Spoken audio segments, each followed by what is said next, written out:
నమస్కారం వాజీ న్యూస్ కు స్వాగతం. ముందుగా ముఖ్యాంశాలు చూద్దాం. స్పెషల్ డ్రైవ్ తో 5 ఏళ్లు దాటిన పిల్లలు బడిలో చేర్చాలి. ప్రభుత్వ పాఠశాలలో ప్రవేశాలు పెంచాలన్న జిల్లా కలెక్టర్ అంబేద్కర్.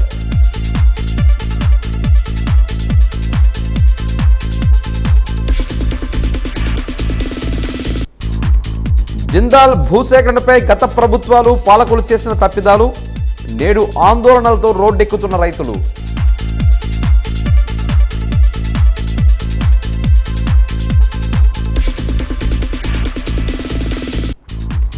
విజయనగరం కార్పొరేషన్ కార్యాలయంలో 2వ రోజు ముగిసిన కౌన్సిలింగ్ ప్రక్రియ. ప్రభుత్వ ఆదేశాల మేరకు 5 ఏళ్లు పూర్తయిన వారికి బదిలీలు.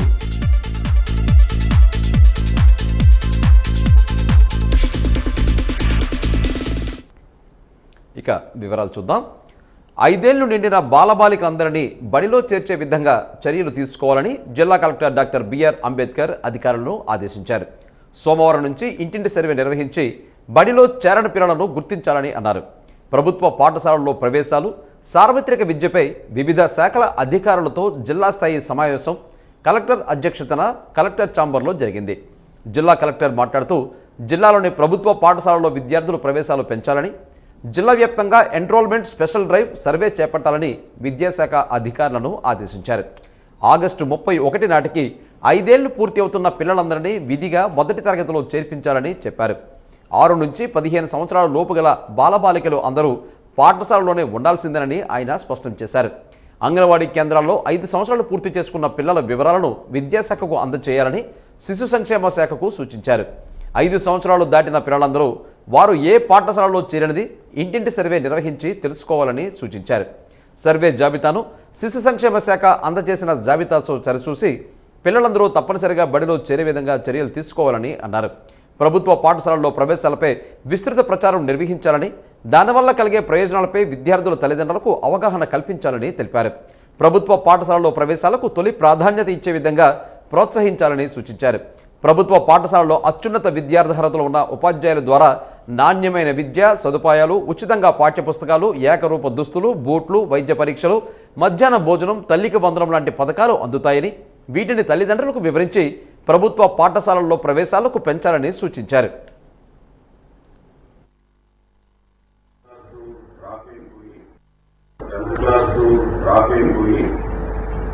స్టడీకి అనుకునే ఎవరు ఉంటే వాళ్ళందరినీ కూడా ఈ ఓపెన్ స్కూల్లో చదివించండి.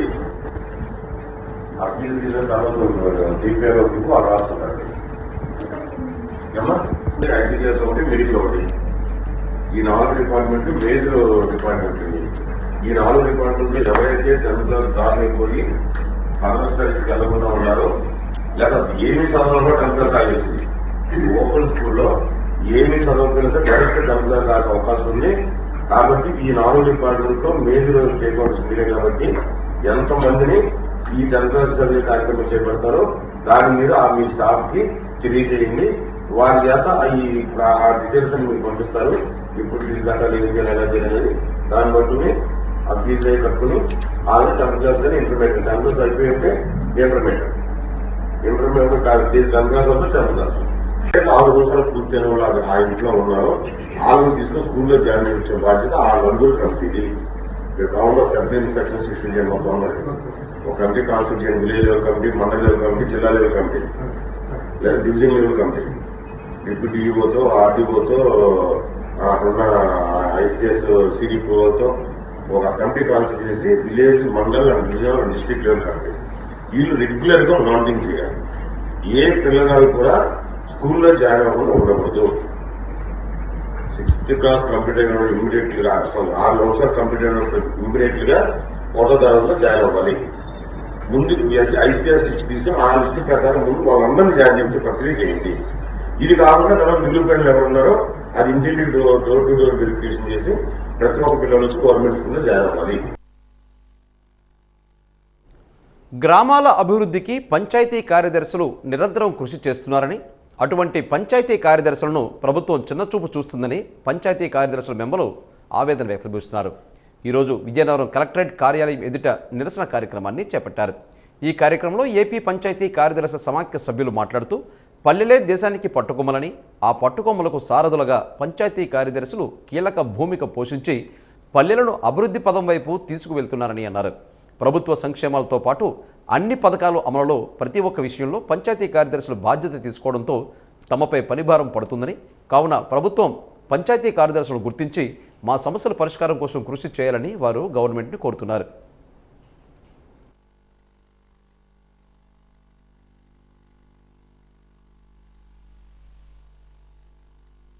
మేము ఉద్యోగం రాసేటప్పుడు గ్రూప్ 3 ఉద్యోగంలో మేము రిక్రూట్ అయ్యాము. గ్రూప్ 3 అంటే ఆల్మోస్ట్ వీడియో. ఆ వీడియో స్కేల్ మాకు అమలుపరచాలని గత ప్రభుత్వం నుంచి కూడా డిమాండ్ చేస్తామని చెప్పేసి చేయలేకపోయారు. కనీసము ఈ ప్రభుత్వం అయినా మాకు ఆ యొక్క వీడియో స్కేలు మాకు ఇప్పించవలసిందిగా వినయపూర్వకంగా తెలియజేస్తున్నాము. గ్రేడ్ 1 నుంచి గ్రేడ్ 6 వరకు కూడా గ్రేడ్లు ఉన్నాయి. మేము ఇది వరకు గ్రేడ్లు కుదించాలని చెప్పాము. ఒక గ్రేడు 2 గ్రేడ్లు మాత్రమే ఉంచాలని చెప్పాము. కానీ ఇది వరకు ఉన్న ప్రభుత్వము గ్రేడ్ 6 చేసింది. ఇప్పుడు మరలా ఆ గ్రేడ్ని కుదించి మాకు గ్రేడ్ 1 గ్రేడ్ 2ని మాత్రమే ఉంచి మా పే స్కేల్ని హైక్ చేయవలసిందిగా వినయపూర్వకంగా తెలియజేస్తున్నాము. అంత మాత్రమే కాదు, మాకు విధుల్లో పని ఒత్తిడి అనేది చాలా ఎక్కువగా ఉంది. అందుకే మా కార్యదర్శులు విపరీతంగా చనిపోతున్నారు. అందరూ విధుల్లోనే చనిపోతున్నారు. వారి కుటుంబాలు కూడా ఆదుకోవలసిందిగా గౌరవ డిప్యూటీ సీఎం గారిని తెలియజేస్తున్నాము. అలాగే మాకు పని ఒత్తిడి IVRS అనే పదం పెట్టి లైవ్లో ఫోటో తీసి వీడియో కాల్ చేయమని చెప్తున్నారు. చాలా మంచిది. ఇదే విధి, ఇది విధానాలు అన్ని డిపార్ట్మెంట్లు ఉంటాయి కాబట్టి వారికి కూడా అడగనది మా డిపార్ట్మెంట్ మాత్రమే, పంచాయతీరాజ్ డిపార్ట్మెంట్ మాత్రమే. గౌరవ డిప్యూటీ సీఎం గారు మినిస్టర్గా ఉన్నటువంటి ఈ డిపార్ట్మెంట్ మాత్రమే ఎందుకు అలా చేస్తున్నారనేది గౌరవ డిప్యూటీ సీఎం గారు దాన్ని ప్రశ్నించవలసిందిగా మేము సభాముఖంగా విజయనగరం జిల్లా నుంచి తెలియజేస్తున్నాము. జిందాల్ కంపెనీ కోసం భూములు ఇచ్చి నష్టపోతున్న దళిత గిరిజనులకు మేలు చేయాలని, భూములు ఇచ్చినప్పుడు చేసుకున్న ఒప్పందాలు అమలు చేయాలని ఆందోళన చెందుతున్న రైతులకు మద్దతుగా ప్రజా సంఘాలు, పార్టీలు పోరాడుతుంటే జిల్లాకు పెద్ద దిక్కుగా ఉన్న స్వయానా కలెక్టరే వారిని బెదిరించడం సమంజసం కాదని ఏపీ రైతు సంఘాల జిల్లా అధ్యక్షుడు చల్లా జగన్ కోరారు.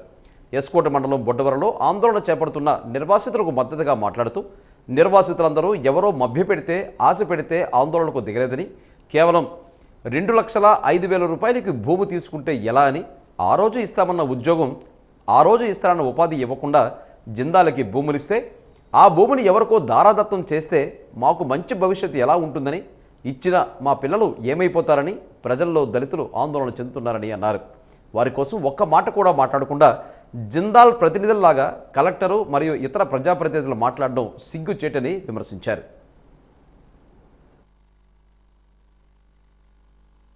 పక్షాన్ని మాట్లాడడం సిగ్గు. పేదల పక్షాన్ని మాట్లాడాలి. పేదల పక్షాన్ని మాట్లాడాలి.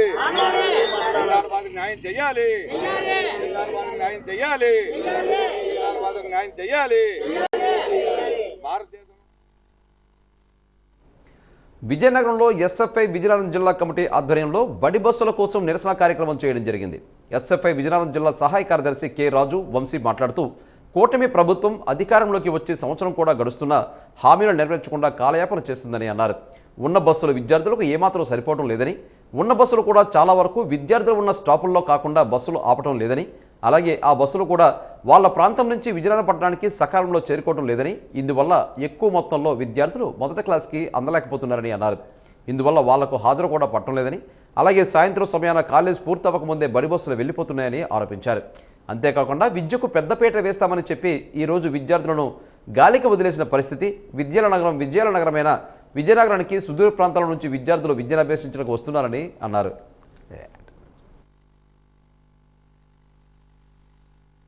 పట్టణ కమిటీ ఆధ్వర్యంలో బడి బస్సుల మీద కార్యక్రమం చేయడం జరుగుతుంది. గత ఎన్నికల్లో నారా లోకేష్ విద్యార్థులకు ఉచిత బస్సులు అందిస్తానని చెప్పారు. అకాడమిక్ క్లోజ్ అయ్యి మళ్ళీ ఓపెనింగ్ అవుతుంది. గతంలో కూడా డిపో మేనేజర్కి వినతిపత్రం అందించడం జరిగింది. శ్రీకాకుళం నుండి విజయనగరంకి వస్తున్న విద్యార్థులకి బడి బస్సులు ఇబ్బంది అవుతుంది. రణస్థలం, కోస్టా, ఈ రోడ్ల నుంచి వస్తున్న విద్యార్థులు బస్సుల్లో 50 ఇబ్బంది పడి వస్తున్నారు. టైంకి కాలేజ్ చేయలేకపోతున్నారు. అదే కాకుండా గతంలో జిల్లా మొత్తం బడి బస్సులు ఉండేది, కానీ ఇప్పుడు ఓన్లీ ఒక చీపిపల్లి నియోజకవర్గాలు ఉన్నాయి. ఈ నెల్లిమల్ల, రామతేత, సత్యవాడ ఈ రోడ్లో లేకుండా గజపతినగర్, మానపురం ఈ రోడ్లో బస్సులు అని ఆగలేని పరిస్థితి. ఏదో ఉన్న ఒక బస్సు తిరుగుతుంది తప్పి చేయాలని టైం కాలేజీలకి. దీనివల్ల మేనేజ్మెంట్ దగ్గర నుంచి విద్యార్థులకు ఇబ్బంది ఉంటుంది. అది కాకుండా ఎగ్జామ్స్ టైంలో చాలా ఇబ్బంది పడే విద్యార్థులు చాలామంది ఉంటున్నారు. ఏ టైంకి ఇంటికి చేరుకుంటున్నా తెలియలేని పరిస్థితి ఉంది. ప్రభుత్వాలు మారుతున్నా సరే ఒక విద్యార్థి సమస్యను పట్టించుకోలేని పరిస్థితి. కేవలం వాళ్ళు చూస్తుంది విద్యార్థులకు ఓటు హక్కు లేదు కదా, అందుకే ఆ విధంగా మేము పట్టించుకోలేని విధానంలో ఈ కేంద్ర రాష్ట్ర ప్రభుత్వాలు చూస్తున్నాయి. దీనివల్ల విద్యార్థులు ఎదుర్కొన్న సమస్యలు తీవ్రంగా ఎదుర్కొంటున్నారు. 10 నెలలు అవుతుంది కానీ ఇంతవరకు ఏ ఒక్క చేయలేని పరిస్థితి కేంద్ర రాష్ట్ర ప్రభుత్వాలవే. నారా లోకేష్ కర్నూలులో జరిగిన సభల్లో అవ్వచ్చు, విజయవాడ సెంట్రల్ గవర్నమెంట్ సభల్లో అవ్వచ్చు, విద్యార్థుల పక్షాన మేము ఉంటామనే మాటలు చెప్పారు. పవన్ కళ్యాణ్ గారు అనే వ్యక్తి మేము కూడా విద్యార్థుల పక్షాన నేను ఉంటాను, ఏ ఇబ్బంది ఉన్నా నాకు చెప్పండి అనే వ్యక్తులు ఇప్పుడు ఏ ఒక్క విషయం తీసుకెళ్తున్నా చెప్పలేని పరిస్థితి ఈ రాష్ట్ర మంత్రులు. కాబట్టి విద్యార్థులకు సంబంధించిన బడి బస్సులు అతి వేగంగా జిల్లా మొత్తం వేయాలని, శ్రీకాకుళం వస్తున్న విద్యార్థులు కూడా బడి బస్సులు కల్పించాలని డిమాండ్ చేస్తున్నా. లేని పక్షాన విద్యార్థులందరినీ ఐక్యం చేసి ప్రభుత్వంపై పెద్ద ఒత్తిడి తీసుకొస్తామని మీడియా ముఖంగా తెలియజేస్తున్నాం. 5వ జాతీయ స్థాయి దివ్యాంగుల చదరంగం పోటీలు విజయనగరంలో నిర్వహించడం అభినందనీయమని డీఈఓ మాణిక్యాల నాయుడు వ్యాఖ్యానించారు. ఈరోజు చివరి దశకు చేరుకున్న చెస్ పోటీలను ప్రతి ఒక్క పోటీదారులను డీఈఓ అభినందించారు. దేశవ్యాప్తంగా వివిధ రాష్ట్రాల నుంచి పోటీలకు వచ్చిన క్రీడాకారులకు ఆయన అభినందించారు. దివ్యాంగులు అన్ని రంగాల్లో తీసుకోరని, దేనినైనా సాధించగలరని అనే నమ్మకాన్ని వీరంతా కల్పించారని అన్నారు. మానసిక ధైర్యం ఉంటే దేనినైనా సాధించగలరని నమ్మి దేశం నలుమూలల నుంచి రావడం, పోటీల్లో పాల్గొనడం ఆనందంగా ఉందని అన్నారు. క్రీడా స్ఫూర్తితో ఆడి అంతర్జాతీయ పోటీలకు వెళ్లి పథకాలు సాధించి దేశ ప్రతిష్టను మరింత పెంపొందించాలని డీఈఓ మాణిక్యాల నాయుడు ఆకాంక్షించారు. Andhra chess association CEO KV Jwalamukhi మాట్లాడుతూ దేశవ్యాప్తంగా 150 మంది వికలాంగ క్రీడాకారులు మంగళవారం నాటికి జిల్లాకు చేరుకోవడం జరిగిందని అన్నారు. ఈ పోటీల్లో విజేతలుగా నిలిచిన వారు అంతర్జాతీయ పోటీలకు వెళ్తున్నారని తెలిపారు.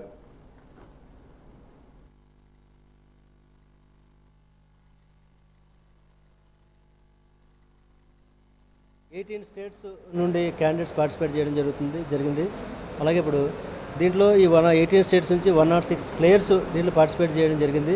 18 రాష్ట్రాల నుంచి ఇది లాస్ట్ డే. ఇది ఈరోజు ఫైనల్స్ జరుగుతాయి అన్నమాట. ఇవి ఇక్కడ ఈ ఫైనల్స్లో ఎవరైతే గెలుపొందుతారో వీళ్ళని ఏంటంటే మళ్ళీ గోవాలో జరిగే 21 నుంచి 31 వరకు జరిగే వరల్డ్ ఛాంపియన్షిప్ కాంపిటీషన్స్కి ఆ గోవాలో జరిగే వాటి నుండి సెలెక్ట్ చేసి వరల్డ్ ఛాంపియన్షిప్కి పంపించడం జరుగుతుంది. ఈ క్యాండిడేట్స్కి వాళ్ళు ట్రైనింగ్ ఇవ్వడం, అలాగే ఆ క్యాండిడేట్స్ మళ్ళీ ఇక్కడ తీసుకురావడం నిజంగా ఏంటంటే ఆ తల్లిదండ్రుల తాలూకా కృషిని వాళ్ళ తాలూకు పట్టుదల నిజంగా ఏంటంటే అది ఎనలేనిది. నిజంగా ఏంటంటే ఈ విధంగా ఏంటంటే ఈ దీంట్లో గెలుపొందడం అలాగే ఓడిపోవడం అనేది క్వశ్చన్ కాదు. ఇక్కడ వచ్చిన వాళ్ళందరూ కూడా చాలా నేషనల్ ఇంటర్నేషనల్ ప్లేయర్స్. వీళ్ళందరూ కూడా వీళ్ళ హై కాన్ఫిడెన్స్ లెవెల్స్ అనేవి వీళ్ళలో ఉన్నాయి. అంటే ఒక సిడబ్ల్యూఎస్ అయినప్పుడు కూడా వీళ్ళు ఇంత క్యాపబిలిటీ, ఒక ఆలోచన, ఇంత హై ఐక్యూ కలిగి ఉండడం, అలాగే ఇంత ఆటల్లో ఇంత పటిమని కనబరచడం అనేది నిజంగా ఏంటంటే ప్రశంసనీయం. ఇది సిడబ్ల్యూఎస్ చిల్డ్రన్ అందరికి కూడా ఏంటంటే మంచి మోటివేషనల్గా ఉంటుందన్నమాట. ఇది మిగతా వాళ్ళు కూడా ఇంకా చాలామంది మిగతా వాళ్ళు ఎవరైతే ఉన్నారో అలాంటి సిడబ్ల్యూఎస్ చిల్డ్రన్ కూడా ఈ రకంగా ఈ ఆటల్లో వీళ్ళని ఇన్వాల్వ్ చేయనట్లయితే వాళ్ళు చదువులో కూడా ముందంజలో ఉండడానికి అవకాశం ఉంటుందన్నమాట. విజయనగరం జిల్లా ఎస్కోట జిందాల్ భూముల్లో ఎస్ఎంఎస్సిబి పార్కును ఏర్పాటు చేసేందుకు ప్రభుత్వం చర్యలు తీసుకోవడంతో జిందాల్ వివాదం మరొకసారి తెరమీదకు వచ్చింది. జిందాల్ పరిశ్రమ నిర్మాణానికి అప్పటి కాంగ్రెస్ ప్రభుత్వం స్వర్గీయ రాజశేఖర్ రెడ్డి ముఖ్యమంత్రిగా ఉన్న సమయంలో జిందాల్ కంపెనీకి భూములు కేటాయించారు. జిందాల్ పరిశ్రమ ఏర్పాటుకు అప్పట్లోనే సుమారు 1166 ఎకరాలు ప్రభుత్వం అందజేయడం జరిగింది. ఈ భూముల్లో 180 ఎకరాల్లో జిందాల్ యాజమాన్యమే నేరుగా రైతుల వద్ద నుంచి కొనుగోలు చేసింది. ఇది కాకుండా మొత్తం 375 మంది రైతుల నుంచి 834 ఎకరాల అసైన్డ్ భూమిని, 151 ఎకరాల ప్రభుత్వ భూమిని జిందాల్కు ప్రభుత్వం కేటాయించడం జరిగింది. అయితే జిందాల్ కంపెనీ నిర్మాణానికి ప్రభుత్వం రైతుల వద్ద భూ నుంచి భూసేకరణ చేయకుండా కన్సెషన్స్ డీల్స్ ప్రకారమే జిందాల్ కంపెనీ రైతుల వద్ద భూములు తీసుకుంది. దీంతో 2013 భూసేకరణ చట్టం జిందాల్ విషయంలో వర్తించదని జిల్లా కలెక్టర్ స్పష్టం చేశారు. జిందాల్కి ఇచ్చిన భూమిలో 28.72 ఎకరాలకు సంబంధించి 1962లో మొత్తం 20 మందికి పట్టాలు ఇవ్వగా వారిలో 4 మాత్రమే ఇల్లు కట్టుకోగా వారికి అప్పట్లోనే పరిహారం చెల్లించడం జరిగిందని అన్నారు. మిగిలిన వారు ఆ స్థలంలో ఇల్లు కట్టుకోకపోవడంతో వారి పట్టాలు 3 ఏళ్ల తర్వాత రద్దవుతాయని, అటువంటి వారికి పరిహారం ఇవ్వనవసరం లేదని స్పష్టం చేశారు. షేర్లు, ఉద్యోగ కల్పనకు, వన్ టైం సెటిల్మెంట్కు సంబంధించి జిందాల్ యాజమాన్యమే రైతులతో నేరుగా ఒప్పందం కుదుర్చుకోవడంతో దానిలో ప్రభుత్వానికి సంబంధం లేదని అధికారులు చెప్తున్నప్పటికీ జిందాల్ నిర్మాణం జరగలేదు కనుక మా భూములు మాకు తిరిగి ఇవ్వాలని డిమాండ్ చేస్తున్నారు. అయితే జిందాల్ పరిశ్రమకు సంబంధించి భూసేకరణ చేయలేదు కాబట్టి నాడు జిందాల్ యాజమాన్యం ఇచ్చిన హామీ మేరకు రైతులకు వెంటనే పరిహారం ఇవ్వాలని జిందాల్ ప్రతినిధులను ఆదేశించినట్లుగా అధికారులు చెప్తున్నారు. ప్రభుత్వ పరంగా కానీ జిందాల్ నుంచి కానీ ఎవరైనా అర్హులైన రైతులకు ఇంకా పరిహారం అందని పక్షంలో అటువంటి వారు ఎస్కోట తహసీల్దార్ను సంప్రదిస్తే సమస్య పరిష్కారం అవుతుందని అధికారులు చెప్తున్నప్పటికీ కొంతమంది రైతులను రెచ్చగొట్టే చర్యలకు పాల్పడుతూ రైతులను రోడ్డెక్కించి పరిశ్రమల నిర్మాణానికి అభివృద్ధికి ఆటంకంగా మారుతున్నారని విమర్శలు వినిపిస్తున్నాయి. అసలు జిందాల్ రైతులకు న్యాయం చేయాలని నిజమైన సంకల్పం ఉంటే 2022-2023 మధ్య ముఖ్యమంత్రి జగన్మోహన్ రెడ్డి ఇదే కంపెనీకి ఎంఎస్ఎంఈ పార్కుగా రెన్యువల్ చేసినప్పుడు ఇప్పుడు రైతుల కోసం పోరాటం చేస్తామని చెప్తున్న నాయకులు కానీ రైతు సంఘాలు కానీ ఎందుకు రెన్యువల్ను అడ్డుకోలేదు, జీవోను ఎందుకు రద్దు చేయలేదనేది $1 బిలియన్ ప్రశ్న. ఏది ఏమైనప్పటికీ గత ప్రభుత్వాలు గత పాలకులు చేసిన తప్పిదాలు నేడు పరిశ్రమల అభివృద్ధికి ఆటంకాలుగా మారుతున్నాయనేది జగమెరిగిన సత్యం.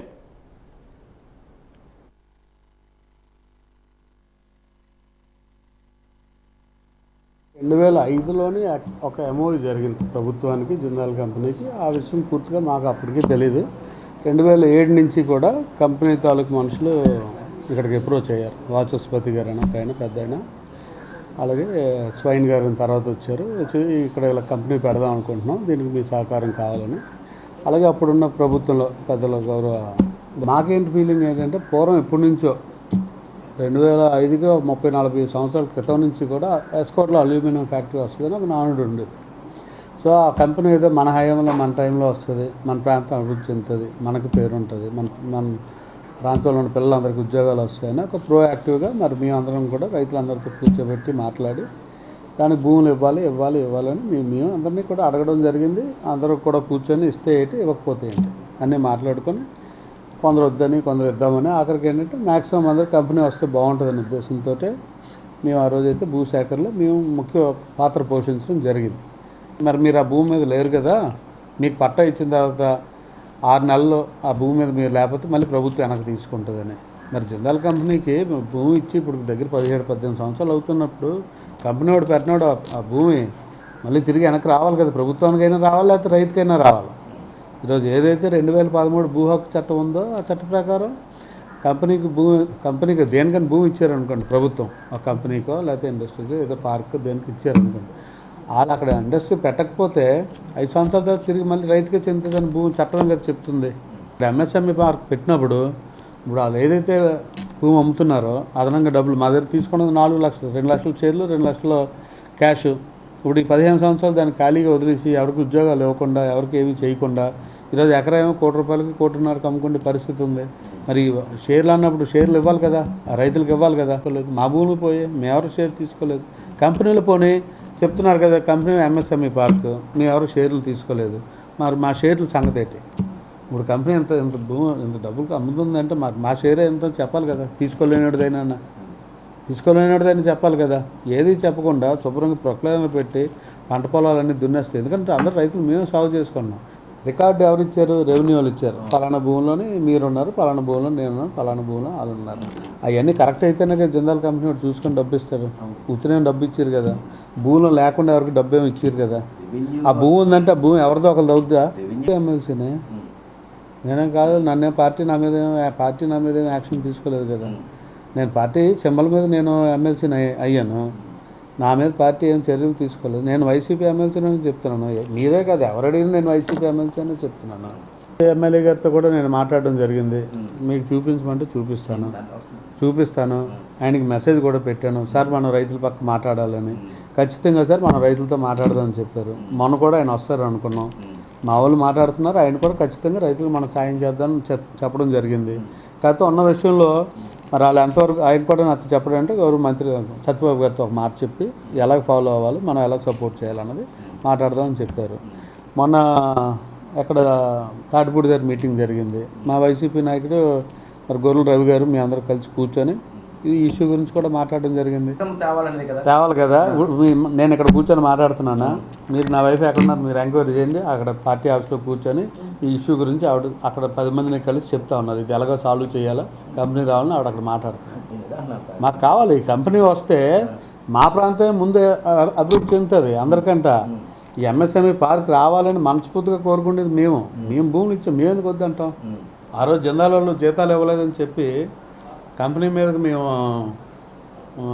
నిరసన తెలియజేస్తామని చెప్తే సుమారు ఆ రోజు 300 మంది పోలీసులను పెడితే అందరినీ తోసుకొని వెళ్ళి ఎవరు కూడా ఏమీ చేయలేదు, ఎవరు అల్లరి చేయలేదు, మాకు అల్లరి కూడా రాదు మాకు.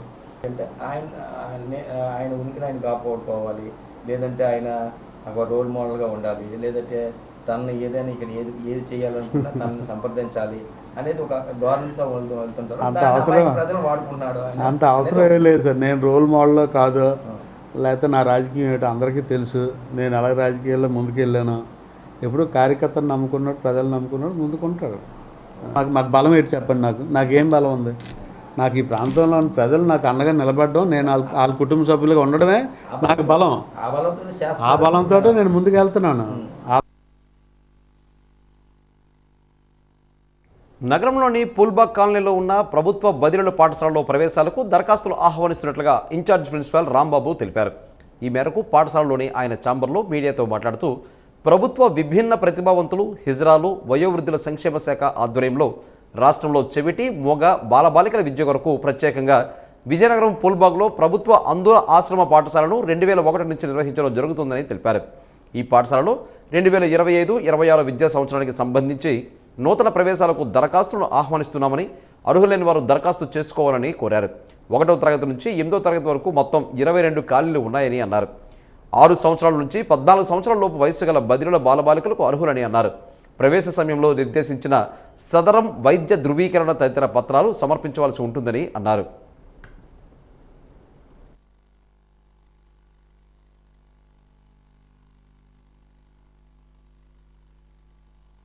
బదిలీ విద్యార్థులకి వినబడదు, మాట్లాడలేరు.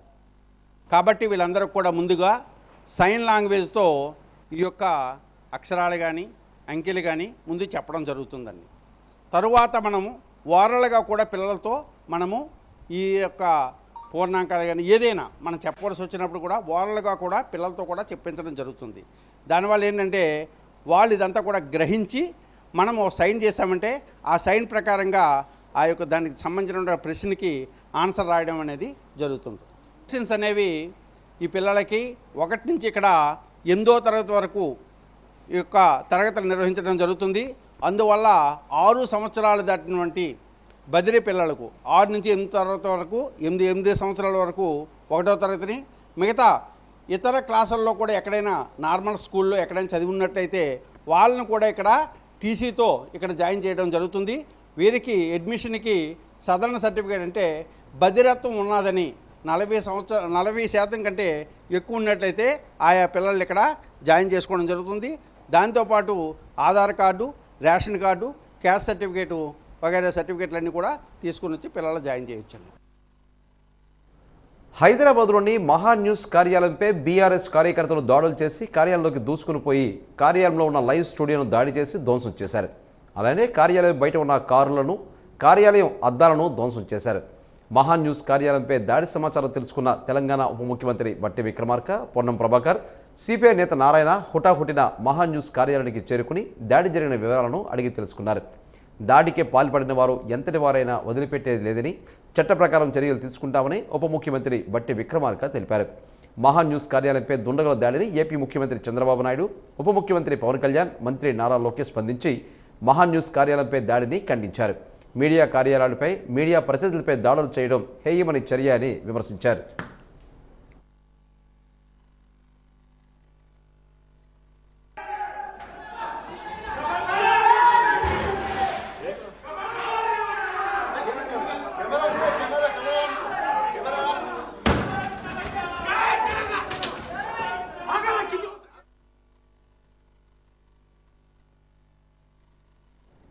ఇండియన్ క్రిస్టియన్ డే పురస్కరించుకుని 30వ తారీఖున వర్షిప్ నైట్ జరుగుతుందని, సాయంత్రం 6 గంటల నుంచి ప్రముఖ ఆరాధనా గాయకులు ఎంఎస్ పాల్ హైదరాబాద్ నుంచి రానున్నారని తెలిపారు. ఆయన సారథ్యంలో యువతి యువకులు ఆరాధనా కార్యక్రమం జరుగుతుందని అన్నారు. ఈ నెల 30వ తేదీన జరిగే కార్యక్రమాల్లో reverend L Madhusudan, reverend Jayaprakash, reverend Karan Kumar, reverend Arun Kumar, reverend Madhu Manohar, brother Solomon Raju, brother John, సంగీత దర్శకులు Manoj, Charles Joseph, doctor Modi Grace తదితరులు పాల్గొంటారని చెప్పారు.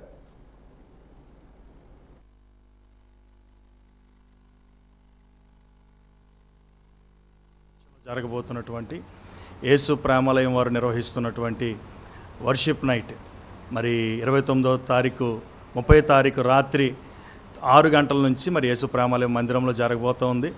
మరి ఆరాధనలో నడిపించడానికి హైదరాబాద్ నుంచి దైవజనులు మన్నా చర్చ్ మరి ఆరాధికులు ఎం యేసుపాల్ గారు, అదేవిధంగా మరి సిస్టర్ షారోన్లో ఉన్నటువంటి ఒకరు అయినటువంటి హనా జాన్సీ గారు మరి వచ్చి ఆరాధనలు నడిపించబోతూ ఉన్నారు. కనుక పట్టణంలో ఉన్నటువంటి యావత్ మంది క్రైస్తవ ప్రజలందరూ కూడా వచ్చి కార్యక్రమాన్ని జయప్రదం చేయవలసిందిగా, ప్రభుని ఆరాధించడానికి తరలి రావాల్సిందిగా మరి కోరుతూ ఉన్నాం. మరి ఈ కార్యక్రమం కూడా క్రిస్టియన్ విజయనగరంలో ఉన్నటువంటి ఫెడరేషన్ వారి యొక్క ఆధ్వర్యంలో జరగబోతుంది. కనుక మీ అందరూ కూడా వచ్చి సహకరించవలసిందిగా మనవి చేస్తూ ఉన్నాం. 3వ తారీఖున ఇండియన్ క్రిస్టియన్ డే సందర్భంగా క్రీస్తు పూర్వము 52వ శతాబ్దంలో యేసుక్రీస్తు వారి యొక్క 12 మంది శిష్యుల్లో ఒకరైనటువంటి సెయింట్ థామస్ గారు మద్రాస్ పట్టణానికి వచ్చి దేవుని యొక్క సువార్తను ప్రకటించి 72లో క్రీస్తు శకం 72వ సంవత్సరంలో వారు ప్రభునందు నిద్రించడం జరిగింది. మరి పురస్కరించుకొని భారతదేశానికి క్రైస్తవం ఏ విధంగా మరి ఆవిర్భవించిందో అది పురస్కరించుకొని మరి ఈ కార్యక్రమాలన్నీ కూడా ఏర్పాటు చేయడం జరిగింది. అలాగే మరి 29వ తారీఖు మధ్యాహ్నం 3 గంటల నుండి 5:30 గంటల వరకు కూడా అమరసత్రం నుండి కోట వరకు కూడా మరి క్రైస్తవ ర్యాలీ, సాయంత్రం ర్యాలీ ఏర్పాటు చేయడం జరిగింది. కనుక ఈ కార్యక్రమాలకి ప్రేమతో మమ్మల్ని అందరినీ ఆహ్వానిస్తూ మా యొక్క విజయనగరం ఫెడరేషను పాస్టర్స్ కమిటీ వారి తరపు నుండి కూడా పూర్తి సహకారములు అందిస్తూ మరి ఈ యొక్క కార్యక్రమాన్ని జయప్రదం చేయాలని ప్రభు పేరిట మనవి చేస్తూ ఉన్నాం. Thank you. 2006లో జిందాల్ పరిశ్రమకు భూములు ఇచ్చిన రైతులను బెదిరిస్తూ చట్టం ప్రకారం పరిశ్రమ పెట్టకపోవడం వల్ల రైతులకు తిరిగి భూములు ఇవ్వాల్సింది పోయి జిల్లా కలెక్టర్ అంబేద్కర్ చేసిన బెదిరింపు ప్రకటన సమంజసం కాదని సిపిఎం జిల్లా కార్యదర్శి తమ్మినేని సూర్యనారాయణ ఆరోపించారు. శనివారం ఎల్పీజీ భవన్లో జరిగిన విలేకరుల సమావేశంలో ఆయన మాట్లాడుతూ రైతుల వద్ద నుంచి భూములు తీసుకుని 17 సంవత్సరాలైనా నేటి వరకు ఎటువంటి పరిశ్రమ కట్టలేదని, స్థానిక ప్రజలకు ఉపాధి చూపలేదని అన్నారు. 2013 భూసేకరణ చట్టం ప్రకారం రైతుల వద్ద నుండి తీసుకున్న భూములను 5 ఏళ్లలో పరిశ్రమ కట్టకపోతే తిరిగి రైతులకు అప్పచెప్పాలని చట్టంలో ఉన్న విషయం కలెక్టర్కి తెలియదా అని అనుకోవటం లేదని అన్నారు. 2006 భూసేకరణ ప్రజాభిప్రాయ సేకరణ కార్యక్రమం ఎందుకు అప్పటి జాయింట్ కలెక్టర్ నిర్వహించారని ప్రశ్నించారు. అప్పటి కాంగ్రెస్ ప్రభుత్వం భూసేకరణ చేస్తే ఇప్పుడు అధికారంలో ఉన్న తెలుగుదేశం పార్టీ నాయకులు ఆ రోజు పరిశ్రమను వ్యతిరేకించిన విషయం మర్చిపోయారా అని ప్రశ్నించారు. 2013 భూసేకరణ చట్ట ప్రకారంగా ఏదైనా పబ్లిక్ పర్పస్ కింద పరిశ్రమల కోసం కానీ ఇంకా ఇతరత్ర అవసరాల కోసం కానీ తీసుకున్నప్పుడు ఆ పర్పస్ 5 సంవత్సరాల లోపల నెరవేరకపోతే ఆ భూములు తిరిగి ఎవరైతే రైతులు ఇచ్చారో వాళ్ళకి ఇవ్వాలని చెప్పి చట్టం చెప్తుంది.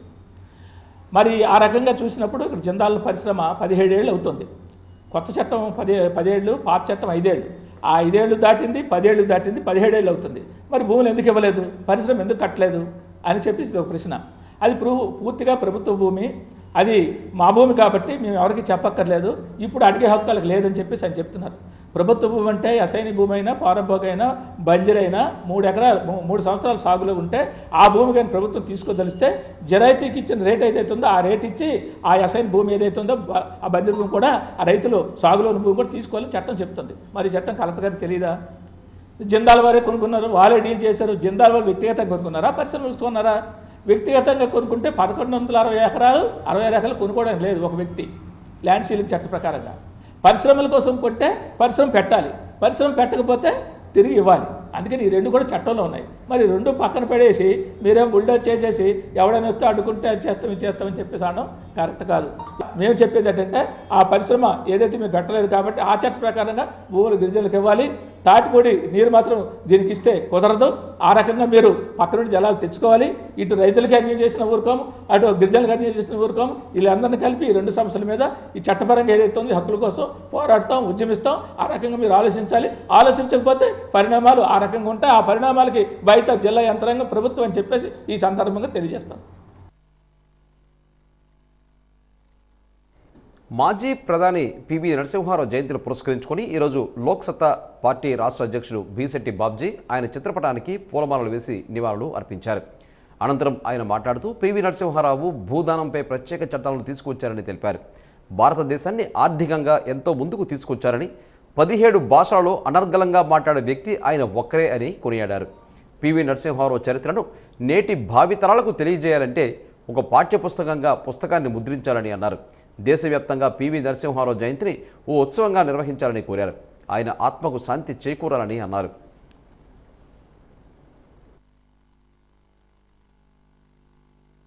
ఈరోజు మాజీ ప్రధాని భారతరత్న పివి నరసింహారావు గారి 104వ జయంతిని ఘనంగా నిర్వహించుకుంటున్నాం. భారతదేశ రాజకీయాల్లో పివి నరసింహారావు గారు కొత్త శకాన్ని సృష్టించారు. వారికంటూ ఒక చరిత్ర సృష్టించారు. 1971-72లో రాష్ట్ర ముఖ్యమంత్రిగా అయినటువంటి పివి నరసింహారావు గారు ఆంధ్రప్రదేశ్ రాష్ట్రంలో భూదానం పైన, అంటే భూమి హక్కు కోల్పోతున్న గిరిజనులపైన కానీ లేకపోతే ఇంకొకరిపైన కానీ ఒక చట్టాన్ని తీసుకొని వచ్చారు. ఆ చట్టం ద్వారా భూ పంపకం జరిగింది. అది పివి నరసింహారావు గారి గొప్పతనం. అంతేకాకుండా భారతదేశం ఈరోజు ఇంత ఆర్థికంగా ముందుకొచ్చిందంటే కారణం పివి నరసింహారావు గారు విజ్ఞతగా తనకున్నటువంటి దార్శనికత చూపించబట్టికే జరిగింది. అంతటి గొప్ప వ్యక్తిని మనం నిరంతరం తలుచుకోవాలి. భారతదేశంలో ఇంత గొప్ప పేరున్నటువంటి ఈ దేశాన్ని ముందుకు నడిపించడంలో పివి నరసింహారావు గారు గొప్ప వ్యక్తిని ఈ దేశానికి పరిచయం చేశారు, మన్మోహన్ సింగ్ గారు లాంటి గొప్ప వ్యక్తిని. కాబట్టి పివి నరసింహారావు గారు ఆత్మకు శాంతి కలగాలి. అంతేకాకుండా పివి నరసింహారావు గారు తాలూకా జీవిత చరిత్రని నేటి తరం యువత ఒక పాఠ్యాంశంగా తీసుకొని భారతదేశ రాజకీయాల్లో సర్వోన్నతమైనటువంటి స్థితికి తీసుకొచ్చినటువంటి గొప్ప వ్యక్తులు ఎవరైనా ఉంటే అందులో పివి నరసింహారావు గారు ఒకరు. 17 భాషలు తెలిసినటువంటి ఏకైక భారత ప్రధాని ఒక పివి నరసింహారావు. అటువంటి పివి నరసింహారావు గారి పైన పెద్ద ఎత్తున ఈ దేశంలో ఉత్సవాలు జరగాలి. గొప్ప వ్యక్తి, సామాన్యమైనటువంటి వ్యక్తి భారతదేశ రాజకీయాల్లో మరి 1971-72లో ఈ రాష్ట్రానికి ముఖ్యమంత్రిగా చేస్తూ మళ్ళా అలాగే దేశంలో కాంగ్రెస్ పార్టీని 5 సంవత్సరాలు నిర్విరామంగా నడిపిస్తూనే తను గొప్ప ప్రధానిగా ప్రతిపక్షాలతో పాటుగా ఎంతోమంది దగ్గర నుంచి ప్రశంసలు తీసుకున్నటువంటి గొప్ప వ్యక్తి పివి నరసింహారావు గారిని మరొకసారి ఈ సందర్భంగా తలుచుకుంటున్నాం. ప్రభుత్వ వైద్య కళాశాలలకు 12 కోట్లతో ప్రతిపాదించిన తాగునీటి సరఫరా పథకం నిర్మాణ పనులను 10 రోజుల్లో ప్రారంభించేందుకు చర్యలు తీసుకోవాలని జిల్లా కలెక్టర్ డాక్టర్ బిఆర్ అంబేద్కర్ ఆదేశించారు. రోజుకు 1 మిలియన్ లీటర్ల నీటిని సరఫరా చేసేందుకు బొయిద వద్ద చంపావతి నదిపై ఈ పథకాన్ని నిర్మిస్తున్నట్లుగా వెల్లడించారు. ప్రభుత్వ వైద్య కళాశాల నిర్మాణం, నీటి సరఫరాపై తమ ఛాంబర్లో శనివారం సంబంధిత అధికారులతో కలెక్టర్ సమావేశం నిర్వహించారు. ప్రస్తుత నీటి లభ్యత, ప్రత్యామ్నాయ ఏర్పాట్లు, ఇతర సమస్యలపై చర్చించారు. కలెక్టర్ మాట్లాడుతూ చంపావతి నీటి పథకం పనులను 10 రోజుల్లో ప్రారంభించి ఏడాదిలోపు పూర్తయ్యేలా చూడాలని ఆదేశించారు. మరో ఏడాది తర్వాత వైద్య కళాశాలలో పీజీ కూడా ప్రారంభమయ్యే అవకాశం ఉందని, తద్వారా విద్యార్థుల సంఖ్య మరింతగా పెరుగుతుందని అన్నారు. అప్పటి అవసరాలకు అనుగుణంగా పథకాన్ని నిర్మించాలని సూచించారు. ప్రస్తుతానికి 1 MLD సామర్థ్యంతో ప్రతిపాదించిన నిర్మాణాన్ని వీలైనంత వేగంగా పూర్తి చేయాల్సి ఉందని అన్నారు. అలాగే ప్రస్తుతం కళాశాలలో అందుబాటులో ఉన్న 6 బోరు బావుల్లో నీరు రీఛార్జ్ అవ్వడానికి వీలుగా నీటి సేకరణ కట్టడాలను, నీటిని నిల్వ ఉంచేందుకు సంపు ట్యాంకును వారం రోజులు నిర్మించాలని ఆదేశించారు. ప్రస్తుతం నీటి అవసరాలు తీర్చేందుకు తాత్కాలికంగా వారం రోజుల పాటు విజయనగరం మున్సిపల్ కార్పొరేషన్ నుంచి ట్యాంకర్ల ద్వారా నీటిని పంపించాలని సూచించారు. అలాగే JNTU జంక్షన్ నుంచి మెడికల్ కాలేజ్ వరకు వీధి దీపాలు ఏర్పాటు చేయాలని మున్సిపల్, పంచాయతీ శాఖలను కలెక్టర్ ఆదేశించారు.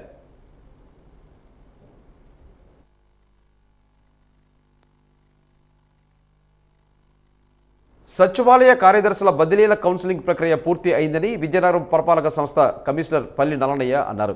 ఈరోజు నగరపాలక సంస్థ కార్యాలయంలో విజయనగరం, పార్వతీపురం, బొబ్బిలి, నెల్లిమర్ల, సాలూరు పురపాలక సంఘాలలో విధులు నిర్వహిస్తున్న కార్యదర్శులకు 2వ రోజు బదిలీ ప్రక్రియ జరిగింది.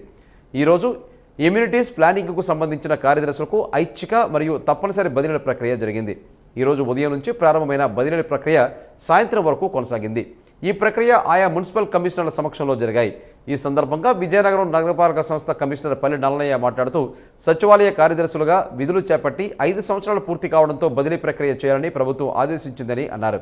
దీంతో విజయనగరం, పార్వతీపురం, బొబ్బిలి, సాలూరు, నెల్లిమర్ల మున్సిపల్ పరిధిలో విధులు నిర్వహిస్తున్న కార్యదర్శులకు తమ కార్యాలయంలో బదిలీ ప్రక్రియ చేపడుతున్నామని తెలిపారు. 2 రోజుల పాటు నిర్వహిస్తున్న కార్యదర్శుల బదిలీలు పూర్తి అయిందని చెప్పారు. ఈ కార్యక్రమంలో Nellimarla commissioner Tarakanath, Bobbili commissioner Ramalakshmi, Parvathipuram commissioner CH Venkateswarlu, Saluru manager Sivaprasad, Vizianagaram corporation సహాయ కమిషనర్ కిల్లాన అప్పలరాజు, ఏఏ సీతారామూర్తి తదితరులు పాల్గొన్నారు. విజయనగరం జిల్లా విజయనగరం నగరపాలక సంస్థ, Bobbili municipality, Parvathipuram municipality, Saluru municipality, Nellimarla నగర పంచాయతీ పరిధిలో పనిచేస్తున్న వార్డు ఇమ్యూనిటీ సెక్రటరీస్కి, అలాగే వార్డు ప్లానింగ్ అండ్ రెగ్యులేషన్ సెక్రటరీస్కి ఈరోజు కౌన్సిలింగ్ నిర్వహించడం జరుగుతుంది. ఇప్పుడు ఎమ్యూనిటీ సెక్రటరీస్ కౌన్సిలింగ్ జరుగుతుంది. వీరికి SCPH అపాయింటింగ్ అథారిటీ కనుక వారి ఆఫీస్ నుంచి కూడా సిబ్బంది వచ్చారు. పూర్తి పారదర్శకతతో గైడ్లైన్స్ ప్రకారంగా ఈ ట్రాన్స్ఫర్ ప్రక్రియ నిర్వహించడం జరుగుతుంది. మరి ప్లానింగ్ సెక్రటరీస్కి ఏమో RDD town planning appointing authority, అలాగే ఎమ్యూనిటీ సెక్రటరీస్కి SCPH అపాయింటింగ్ అథారిటీ కనుక సంబంధిత ప్రతిపాదనలన్నీ కూడా వారు తీసుకొని వెళ్ళి 30వ తేదీ లాస్ట్ డేట్ ఈ నెల, 30వ తేదీలోగా బదిలీ ఉత్తర్వులు జారీ చేయడం జరుగుతుంది. ఇక వార్తలు ముగించే ముందు ముఖ్యాంశాలు మరొకసారి. స్పెషల్ డ్రైవ్తో 5 ఏళ్లు దాటిన పిల్లలు బడిలో చేర్చాలి. ప్రభుత్వ పాఠశాలల్లో ప్రవేశాలు పెంచాలన్న జిల్లా కలెక్టర్ అంబేద్కర్.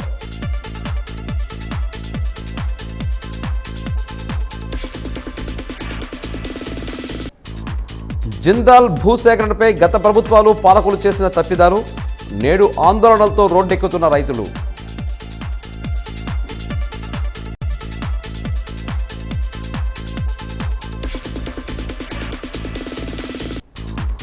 విజయనగరం కార్పొరేషన్ కార్యాలయంలో 2వ రోజు ముగిసిన కౌన్సిలింగ్ ప్రక్రియ. ప్రభుత్వ ఆదేశాల మేరకు 5 ఏళ్లు పూర్తయిన వారికి బదిలీలు.